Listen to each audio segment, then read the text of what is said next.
Ah yes, A24. The company that's forced me to put thousands of miles on my car driving across the state to the little indie theaters that actually show their movies.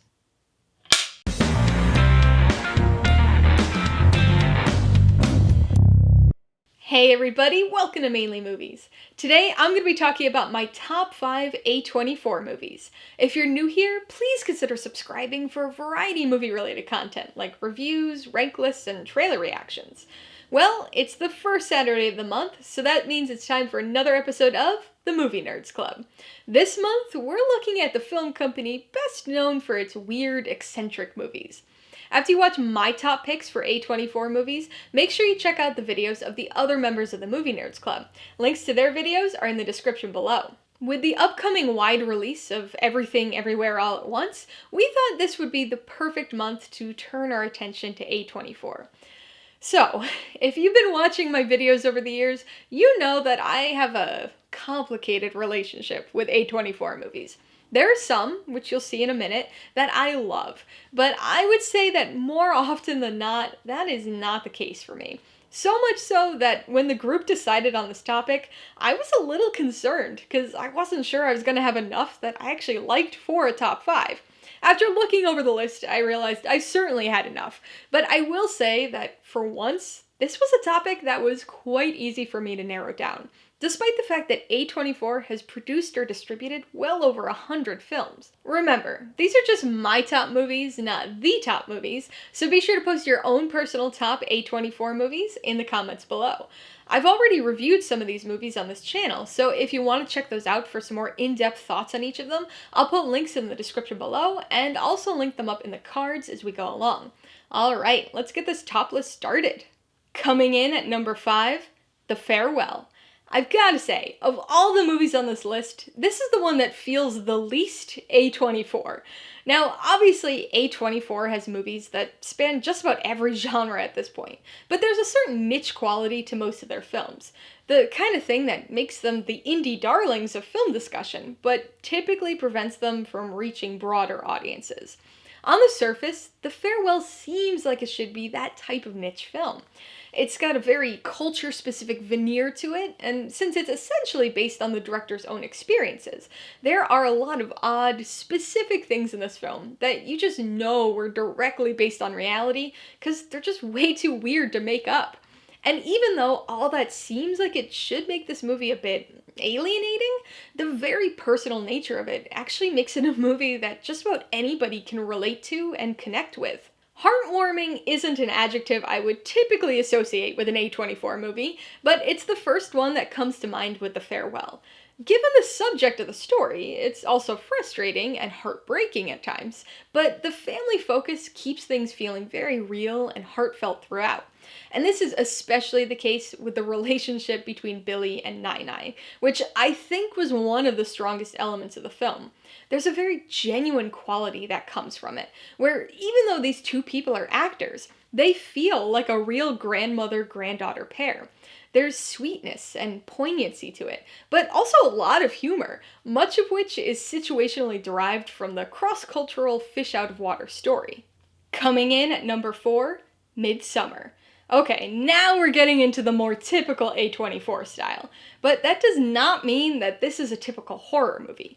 Despite its deceptively simple plot, there's a lot to unpack with this one.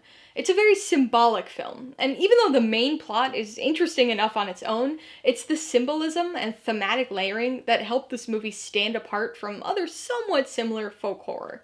It's also something that may frustrate people, because it does draw the focus a little too much at times. Even as somebody who really enjoys this film, I can acknowledge that it's quite self-indulgent, which is part of what prevented it from being higher on the list for me. I know I've already referred to this movie as horror a few times, but to be honest, I kinda hesitate to call it a horror movie. It's more of a dark drama with very horrific moments. Though not the primary focus of the movie, things get very disturbing and gruesome at times. The bloody, gory moments are hauntingly lingered on, and most occur in broad daylight, so even though they're relatively few and far between, they certainly stick with you. Much like Ari Aster's first film, this one focuses quite a bit on dealing with grief. A lot of the movie is superficially about relationship drama, but it digs into things a lot deeper and darker with the character of Danny, who's portrayed phenomenally well by Florence Pugh. Coming in at number 3, Green Room. This is the only movie on this list that I did not see in theaters, which is kind of ironic because it's probably the one that's the most up my alley. A horror thriller centering around a punk band? Yes, please. But somehow it took me until 2017 to get around to watching it, and I was definitely kicking myself for not seeing this one on the big screen. It's a very efficient film. I realize that may be a weird way to talk about a movie like this, but it's a story and a film that's had basically all of the fat trimmed from it.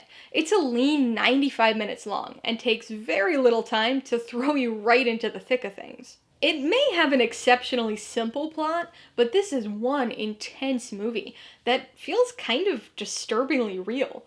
The escalation of events happens so fast that it leaves us reeling, just like the characters, and basically we're right there with them for the rest of this horrific night. It's an incredibly claustrophobic and tense movie, and that helps to make it a surprisingly visceral experience. The gore and gruesomeness also help contribute to that a bit too. But despite the nastiness and griminess of everything, this is a great looking movie. It's bloody and gross and dirty, but the cinematography, the lighting, the shot composition, they're so good and really help to elevate what, on paper, could have been a very B-movie quality genre film. Coming in at number 2, Ex Machina. So this was actually my first A24 movie. I didn't know anything about the company at the time, nor did I even know that the film was an A24 movie, so this was actually probably the only time I was able to go into one of these movies without some sort of expectation or preconceived notion. In fact, I hadn't even seen a trailer for this film. This was back when I was in grad school, and was a period of my life where I rarely went to the movies. But my friend from school invited me, and I said yes. I mean, I didn't even know what movie we were going to until we were there buying the tickets. So that was about as blind as I've ever gone into a movie at the theaters, but I ended up loving it, and have liked it even more with each rewatch. This is a visually stunning film, and deservedly won the Oscar for visual effects that year. Really, all of the technical aspects of this movie are impressive, but it goes beyond that. This is a sci-fi movie that presents not only a compelling story and mystery, but also has a lot to say about how we use technology. There's this really interesting juxtaposition between organic and synthetic throughout the movie. This is something that you can appreciate on a very superficial level by just looking at the human and robot characters, but Ex Machina is a movie that has so much subtext and so many underlying themes to sink your teeth into. So that means my number 1 A24 movie is Hereditary. I feel like I talk about this movie a lot, so this pick probably isn't too surprising if you know me at all, but I love this one. And I recognize that it's kind of a weird movie to love.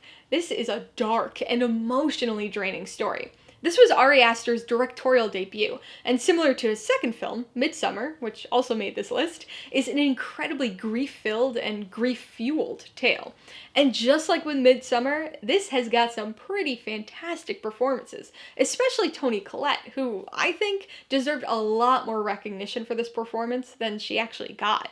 It seems like Ari Aster has a bit of a thing for making horror movies that sort of aren't really horror movies, but at the same time, definitely are. I mean, the simplest way to classify this film is horror, and the third act certainly leans more heavily into that, but for most of the runtime, this is more of a darkly tragic family drama than anything else. Like I said, it's an emotionally draining experience, and if all it was just a grief-filled family drama, then it'd probably be a little too much. But this has got a very interestingly crafted story to it too.